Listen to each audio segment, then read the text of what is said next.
Bé, avui la representació parlamentària que ens acompanya ens sembla que és una mostra de que Europa i el món ens miren. Ens miren perquè parlem un llenguatge que ells també comparteixen, que ells també entenen. És el llenguatge de la democràcia, és el llenguatge de les urnes. I nosaltres volem reivindicar a través de la democràcia el nostre dret a la llibertat.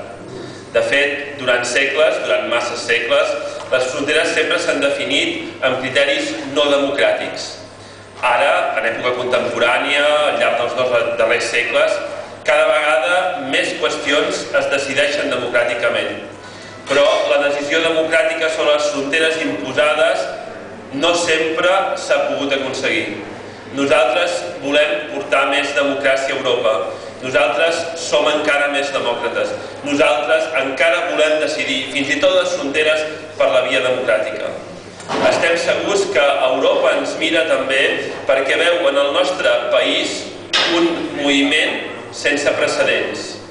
És impossible en aquests moments trobar en lloc d'Europa un moviment similar, un moviment civil, un moviment social similar al que s'està produint a Catalunya. Cap altra qüestió té aquesta capacitat de mobilització que té l'alliberament del nostre país, que té el nostre anhel de llibertat. I per tant, Europa no només ens mira i ens entén, sinó que, si m'ho permeteu, i amb tota la modèstia del món, d'alguna manera o altra, Europa, avui, també ens admira. I en aquest context resulta sempre més paradoxal i més llunyà i més antic i més difícil de suportar que alguns polítics de l'estat espanyol diguin que aquests processos no condueixen a res. Des de quan la democràcia no condueix a res? Ningú no hauria d'oblidar que cap llei, cap ni una, ni tan sols les lleis espanyoles estan per sobre de la democràcia. I si algú considera que una llei està per sobre de la democràcia, és precisament per aquesta raó que nosaltres volem la independència, per decidir democràticament les nostres lleis.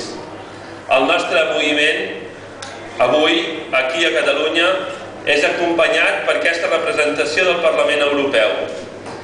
N'hi ha molts altres. Segurament cada vegada més, en els grups parlamentaris més forts del Parlament Europeu.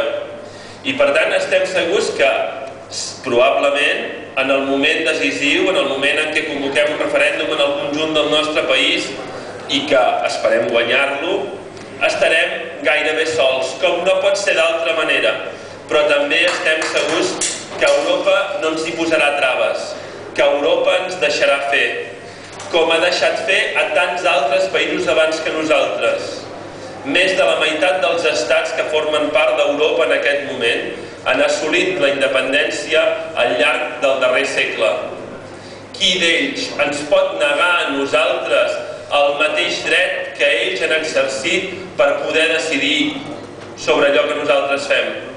Per tant, atès que a Europa avançar cap a la independència és normal perquè ho han fet més de la meitat dels estats que la composen, nosaltres aspirem a quelcom tan senzill i tan meravellós com la normalitat democràtica, com la normalitat que nosaltres ens guanyarem amb l'exercici democràtic en un referèndum d'autodeterminació.